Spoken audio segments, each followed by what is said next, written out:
transparent, opinion-based talk. There is no right or wrong answer to this. It's plainly an opinion, what you have, what you've collected, what you've observed. You like. I have a lot of unpopular opinions. So, but yeah, just feel free to share yours. Yeah. So, as per introduction, my name is Faith, and one assumption that people have of you, for me, it's that I am rich. Yeah, yeah, and it's weird too, because after they tell me, oh, I thought you were rich, I'm like, I don't know whether to take it as an offense or I'm like, or a compliment, right? Yeah. Okay, I think it's more of a compliment, if you ask me. Yeah, you think so? But like now they're telling me that I'm poor. Yeah, I never thought of that. Yeah. No, never mind. Take that back. Yeah, so that's the one thing that I get a lot. They're like, oh, I thought you were rich. I'm like, thank you. Yeah, so I guess where do we start? From here, there? I mean, anyone can just. Yeah? Great. Okay, anyone. I don't really have to start. My name is Kola Wole. Might call me Jerry, because some people find it difficult to call me Kola Wole. So. Jerry. Yeah. I don't know. I don't know what people think of me most of the time. I don't know. It's like, goodness, what do you think of me when you first met me? What did you think of me? I don't know. When I walked in there, what did you first think of me? Because I don't know. I haven't really heard anyone say something. I thought you guys were siblings. Wow.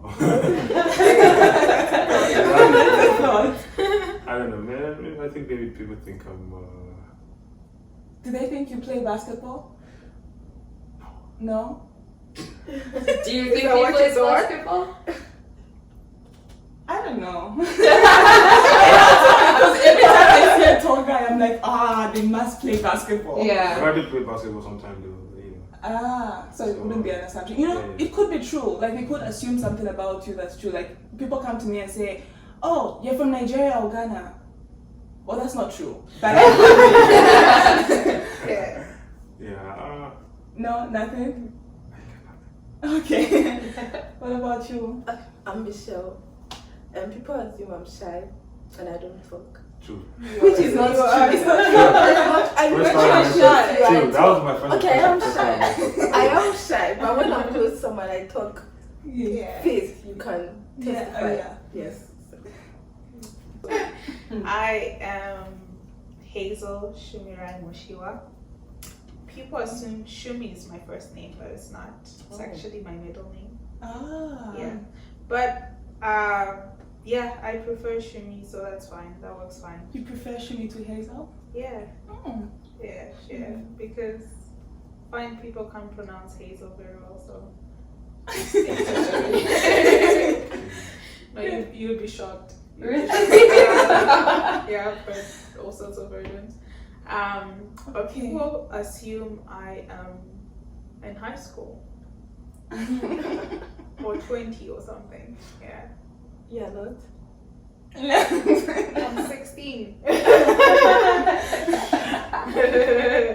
So my name is Courtney, and something that someone would assume about me, it would probably depend on the timeline or what I'm doing or where I'm at. Okay. It could easily be anywhere from nerd to party girl to shy to loud to, I don't know, bitch. Okay. Too nice, you know what I mean? It depends on the environment and who you're with, and I just feel like there's a huge list. So today's topic, why do people stay in abusive relationships? And like this doesn't have to be like physical abuse, but it could be mental too, emotional. I work at a counseling company, agency, and there are a lot of files of people that have been in abusive relationships and people that actually come for counseling when they're in a abusive relationship, my first thought is, why are you still in that relationship, man? Yeah. Well, you've been abused, move on. So, but what are your answers? What do you think about that? There's just an immense amount of reasoning behind each person's situation. I think some people can really be scared of being alone, and then other people can really be dependent on that other person's financial security. Say if they're stuck in a home with domestic violence, they're like relying on whoever kind of brings the income in. So if they're abusing them, they're, shit, I can't leave. Yeah. You said something about them being afraid of being alone. Yeah. It's so weird because there are a lot of people that are single and feel like they need to have somebody for them to be happy. Yeah. I know. It's like being single is such a curse. Like, oh my god, I'm alone. I know. But I mean, well, you're in a relationship, and I don't know about you guys, but would you say you're more happier now that you're in a relationship, that now that you have somebody, than you were when you were single? No. It's just the I same. think even when you talk about loneliness, just because you're without a romantic partner, you can still find comfort and not being alone in your friends and your family. Yeah. So when people really define being alone as without a partner, I get how it can make them upset. But yeah, I guess it depends on who you surround yourself with and make sure they're all comfortable, loving people, you know? Yeah. Okay. So Courtney has given the answers of fear of being alone and also financial support. What do you guys say? Also like fear that the person will come for you. Like if it's physical abuse and you leave, you're afraid that they would come and look for you or something. Because I was talking to this woman once that I work with, and she was like, when she was younger, she used to be in an abusive relationship. And when she left, she finally had the courage to leave. One time when she was at work, the guy came there and like he was trying to attack her. If it wasn't for like her boss, he would have attacked her. So she understands why sometimes it's hard to be. Yeah. And also, I think there's a thing called battered woman syndrome or something. It's like learned helplessness, when you feel like you deserve what is being done to you and there's no way out. Yeah. I love that. Yeah, that's so true. Like you deserve what's happening to you. You deserve you deserve the beating, you deserve the neglect. No, like really? Yeah, I feel like you can't leave. So you just think It's like they feel like they cause everything. yeah, That's why it's happening to them. it's your They're fault. afraid to leave. As in, is it like karma or is it I'll say maybe like self-esteem. Maybe they feel like they are the ones who caused it, and might be like the partner. Keeps on saying you caused this, and then they're like, oh yeah, I caused. I'm the reason why he's doing all this, and they just feel like that. Oh, okay. You caused it. Yeah, I come back upset from work. It's because of you. That can be really manipulating in someone's head. Oh, great. And some could be because of love, because it still love the person, and the person would be like, I can change, but the person doesn't change, and you still love that person, and you just don't want to let that person go. I read like some research where some people, it's like psychological. It's like this psychological trick where the abuser, after the abuse, they like come back to you and say, I'm so sorry, no, I'll change, I'll do this, and then they start acting all sweet, and then they're just waiting for that moment when you do something wrong, that they have the chance to abuse you again. Yeah. It's actually like a cycle. Yeah. And then afterwards you're like, yo, you did this again. You're like, oh no, I'm really sorry, and that. But okay, in how women are termed to be caring and loving, humans. And when they stop giving that love and affection, is that also a kind of abuse? I mean, if the other partner is expecting somebody to show them love and care and that nurturing kind of thing, and they don't show that, would that be a form of abuse? I personally don't think so. Just because I don't think a relationship will always be on constant. Like, you're gonna have your high and your low moments. There are gonna be moments where you can't put in 100%, right? Due to different things going on. So, for example, if I'm facing some form of grief of some sort, right? I've lost a loved one. I'm not really able to be myself. Maybe I don't want to talk to anyone. I just want to be closed up and stuff like that. It doesn't mean that. I think at the end of the day, it comes down to the intention. Why am I doing that? Like, what's my motive in doing what I'm doing? If it's just like it's a phase I'm going through in life and I'm not able to give myself or whatever, then I don't really think it's abuse. No, but well, during that morning period when you have, that was just an example. That example. Wouldn't you still want at least your partner to show some concern? Well, people are different. I can want you to show me concern, but I might not be able to show you concern, right? I might want you to love me and everything, but I might not be able to reciprocate, right? Because of seasons. So I really wouldn't call it abuse if I'm not giving it. But there's like what, emotional abuse? Well, how would that? Well, if I'm speaking against you, if I'm saying hurtful things to you as a response of what I'm going through, then that's different, right? As opposed to me actually holding back, right? I'm not giving you the love or showing you the care that I'm expected to, right? So that was very well spoken. Okay. That's how. I think that can tie into when some partners can be manipulative and telling you, I don't want you to go out with your friends because it hurts my feelings, when you are fully entitled to have a good night with your friends.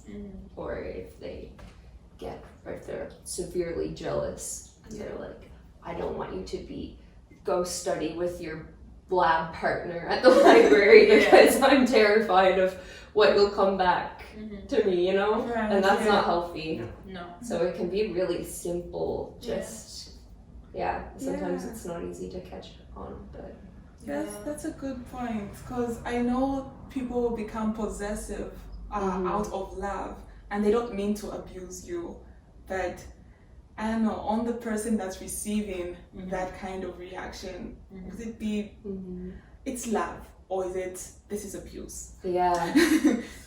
So you're saying abuse can be unintentional? I feel sometimes it can be, like in the instance of having that possession of, I don't want to see you with other people, especially with other women or with other guys, because I get jealous and I just want you to be with me. They don't mean to abuse you, but they just love you too much, and they fear the risk of losing you, you know. But how would you deal with that? I thought love was patient. That's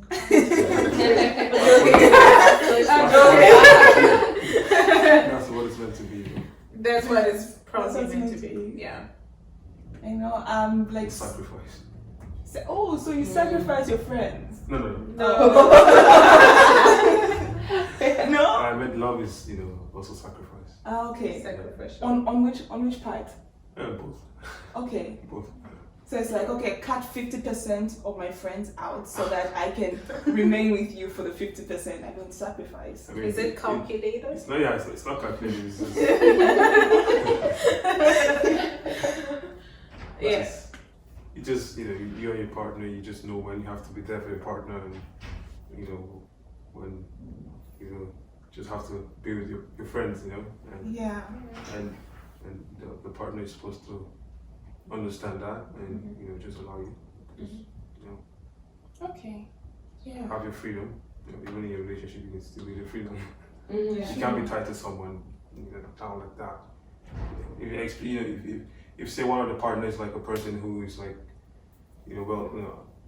just goes out, he loves meeting people, and like making new friends, and it's just more, out, and then and then the other partner is trying to hold you down. I mean, that's. Yeah, it's probably not gonna work. It's not gonna work. Yeah. No. I feel like love conquers everything. Wow. There's so many theories of love. in a relationship. Put it out there. There are just so many theories about love. It's okay. Yeah. Okay. So, how do we know a person may be abusive when considering to get into a relationship with somebody? What are like those red flags that you're like, this person might be of physical abuse or mental abuse or just emotional abuse or what kind? Yeah. What are like the red flag signs? Maybe if they are quick-tempered, like they get angry easily and they lash out, something like that. Like short-tempered people. Yeah. But I find like during courtship, everybody is just so kind. Yeah, exactly. That's true. They're like just so calm. They're like, oh no, don't worry about it, don't worry. And then when they go home, they're like, oh my god. Yeah. But how long can you pretend for? Right? That's true. Yeah. Sure. I heard it's like only 3 months, then they'll show their real selves. I don't Exactly. know how true That's the 3-month thingy because there's Isn't it also 90 days. Okay. yeah. What is it? 90? Yeah, 90 days. days. That 90 days is like there's this psychological thing of 90 days doing something repetitively for 90 days becomes a habit, then a character, then a personality.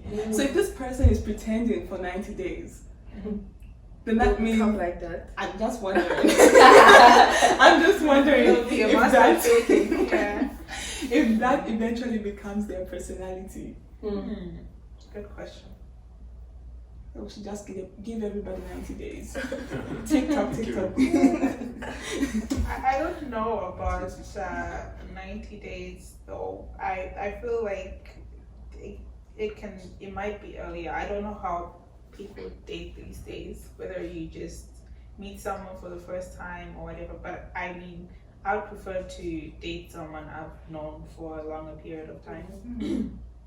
Friend, so that way, first of all, I know what I'm getting myself into.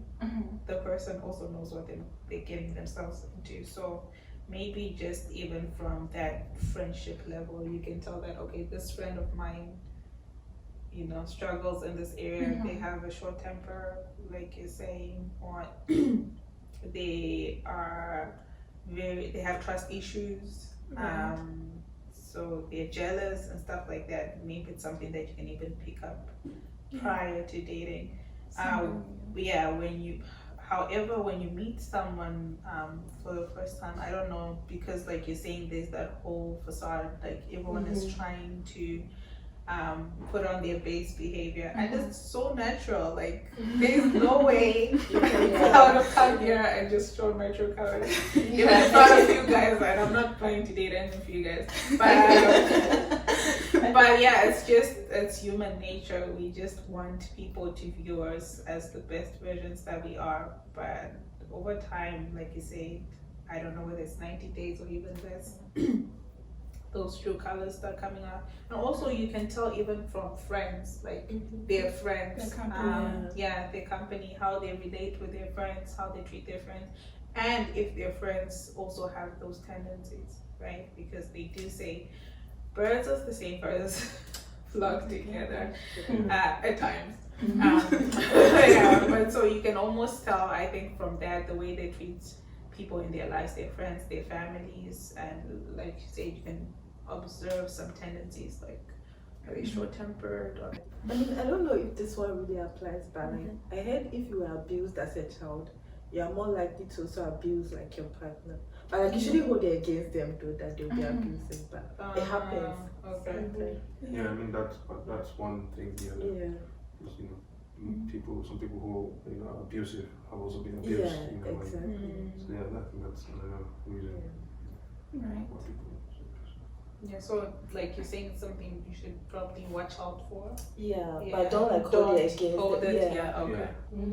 Like investigate. That makes You start asking somebody those questions. You're like, Yeah. oh, so how was your childhood? Yeah. Do you Your think partner, that's- you could ask them. You could ask. Yeah. So you just ask like from the. I mean, if you not necessarily from the Yeah. first time you meet and stuff, but it's like when you go on and later on you be like, just want to What's know your how his childhood was Yeah, like, yeah. and if your partner needs help, you encourage him to have some help, I think so. There's a waiting period to ask certain sensitive questions, right? And I feel why people would also remain in abusive relationships is just because of how much they've invested already and like already fallen in love with the person. Yeah. So before you ask those questions, you're like, oh, maybe this is not the right time, this is not the right time. And then later on you discover, oh, this person has a track record of this and that. But we've had such a good time the past month and the whatnot. And if this person asks me out, definitely I'm saying yes because I like the person. I've invested so much in the person already. Just say, how does that play out? Like, after you've invested so much, is it really an easy step? Like, is it even reasonable for you to back out after knowing that there are these red flags? Or is it something that someone would consider to fix? That's a big question. It is. But I think it depends with how red the flag is. I mean, let's face some people. It's like a pink flag. It's not red. It's deep. Red. Get out. But yeah, I feel like people in such a situation where they've already invested, it doesn't matter how red the flag is, right? If they're in and they want to be in, they will continue being in it because either like she said, fear of just being alone or whatever, or fear of starting all over again, because that's how you hear of people have been in relationships for like 10 years, right?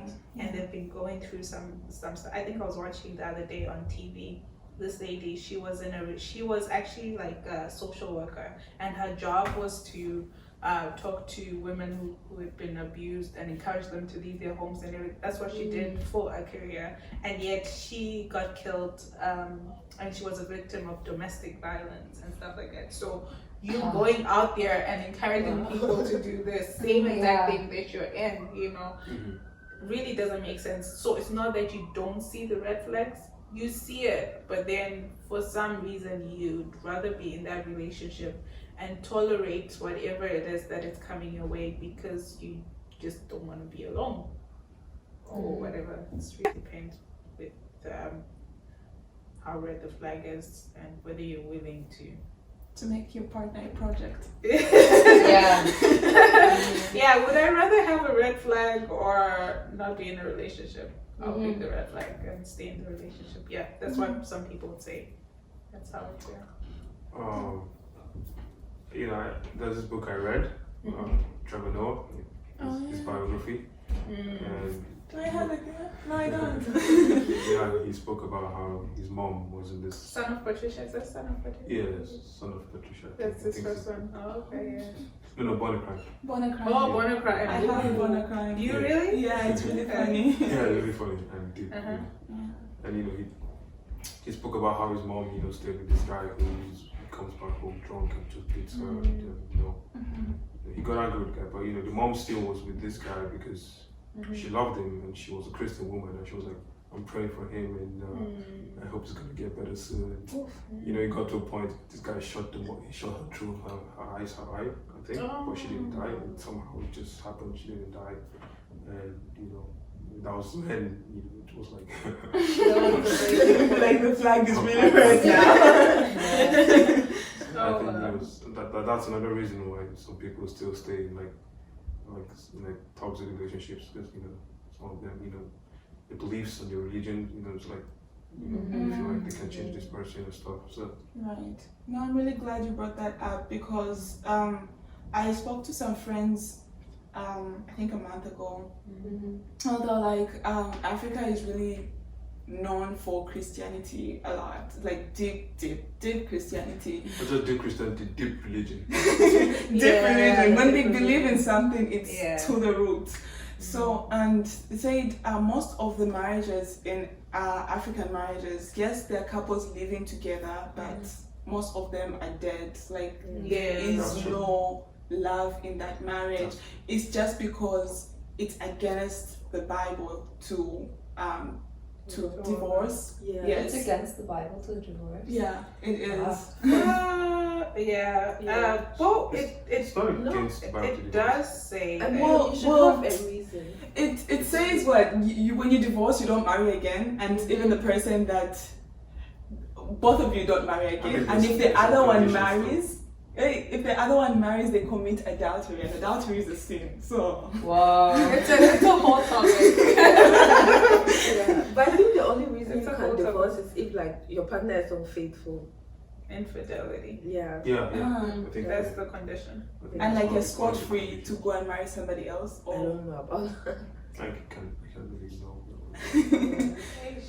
Wow. So, But yeah, that there are people who know these things. I don't really.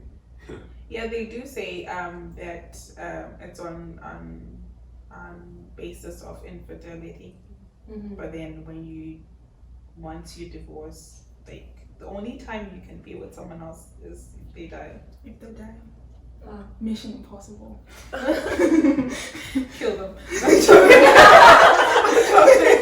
We were all. But yeah, that's what it says. But however, I do feel like it doesn't encourage you that if there is abuse, then you should stick to it. But I do believe that you might not divorce, but you can Separate. separate. See, one thing I know is if you're in an abusive relationship and you feel like maybe your pastor is not helping, I think you should actually get real help and don't just depend on say a pastor or a religious leader or someone. You have to depend on a religious leader, because some of these people are not really experienced on such things, and so they're just trying to give you the advice based on what they think is right, based on what the think is right and their religious books or something. But they don't really have the knowledge of how to help someone in an abusive relationship. So I think it's best you go see a professional and not just depend on it.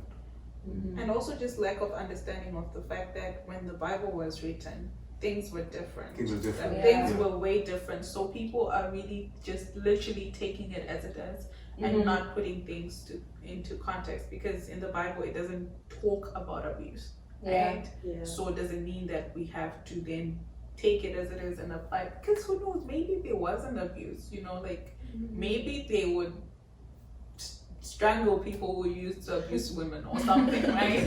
No, that's it, right? So maybe then it wasn't relevant to talk about abuse, right? So I feel like at the end of the day, you, as much as you can get spiritual help, you also have to actually get actual help. Go see a counselor or a therapist or something. That's actually true, because there was this show I watched about a couple. The guy was abusing her, and because of like her religion, she didn't live and everything. He ended up killing her. She died. So it should never be like that. Okay. Another interesting point when it comes to infidelity in the Bible is how the definition of infidelity has changed since the Bible was written.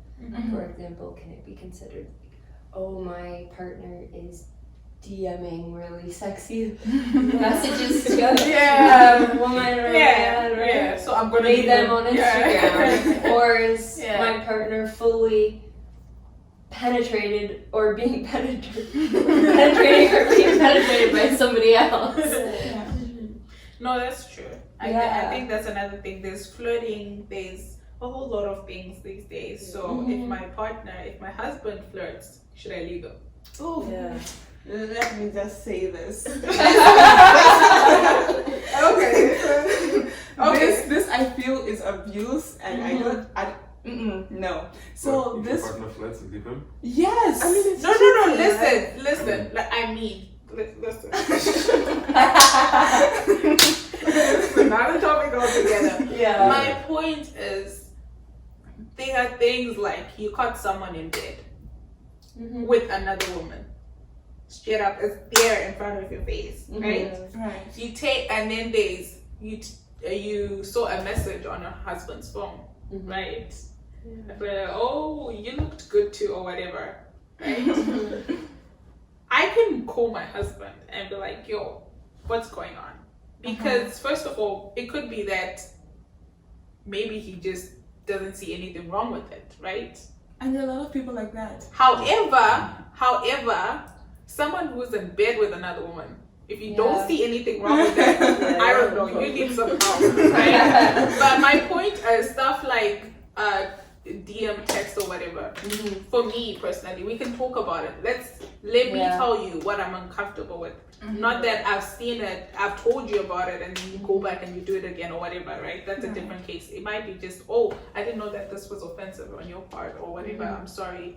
I'll stop doing it. We can have a conversation about the text. We can't have a conversation about you being in bed with another one. But on the topic of being in bed with another one, sometimes you have to understand, how the relationship of these two have been. If say maybe I'm trying to say, you say this relationship and they were lacking that part of the relationship in this sex, and this guy or the person just wanted to he's like, you're not, we're not sexually active, and I want this pleasure and you're not giving it, and I just See, just there gonna has get to it be from an someone else. agreement. It has to be an agreement. And the person might be afraid to tell. You might be afraid to tell his partner that I'm doing this, but he's doing it because you say your partner is like, it's not, you're not giving it. And you know what? Having said what I've said, this is not me saying that if I this is like the formula. Like if I find my man in bed, I'm just gonna be like out of my house. Like I don't know. I've never been in such a situation. Maybe I might be willing to listen. I don't know. But I'm just saying, for me, as I am as I'm thinking right now, the one I would rather have a conversation with is someone who has who just sent a message or whatever. Listen, I'm all for forgiving, straight up. I really am. I am. It's just not that easy. And I think it's a work in progress. And just to add to what I was saying, that's maybe like, you should, when you find out that your partner is cheating, that's you have to talk, you guys have to figure things out. Eventually, when he's out of my house. I'm joking. I mean, if you say it's a one-time mistake, you just sit down and you guys just figure out what's wrong. And if it keeps on happening, then you just listen, definitely. Maybe the first time, I don't know. Like I said, I don't know. Definitely. Yeah, it's not gonna be easy. Straight up, let's forgive each other when we. I think it's now a really important topic to bring up of how to talk to your partner about these things before they can happen, and have those discussions of boundaries and what I'm comfortable with and what I'm not comfortable with, and honestly, if you do this. I mean, I'm also one for I believe in unconditional love, but there is conditions that you have to talk about. It will surprise you how many people will think something is okay when it's not. Yeah. I mean, recently I was talking to this married person, and they were saying some stuff they were saying stuff about me to me in my DM, and I'm like, excuse me, you're married, that's very unfair to your wife, right? And I'm like, no, I'm just saying how I feel. That shouldn't be unfair. That shouldn't be. And I'm like, you know what? give me your wife's number, and if I say this is what your husband is saying, it's telling me. If she's okay with it, then I'll respect your freedom of speech. You know, because you two have obviously talked about it, and both of you are okay to have that freedom of speech. When you like somebody, you tell them, oh, I like you, you know. So it will surprise you how many people think that, oh, I have these rights, I have this freedom, my partner shouldn't have a problem with it. Oh my God, that is a thing.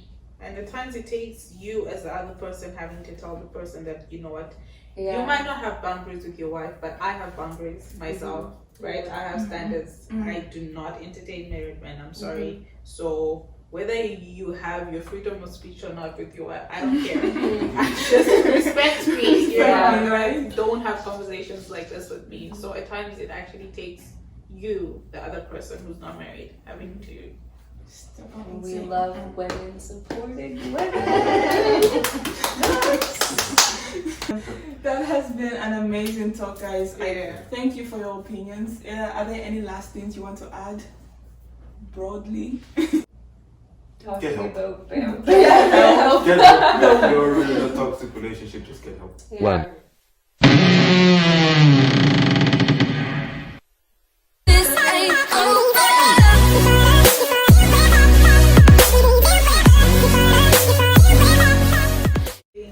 Yeah, it was also meeting you guys. It's good to see you again. I love you. This was great.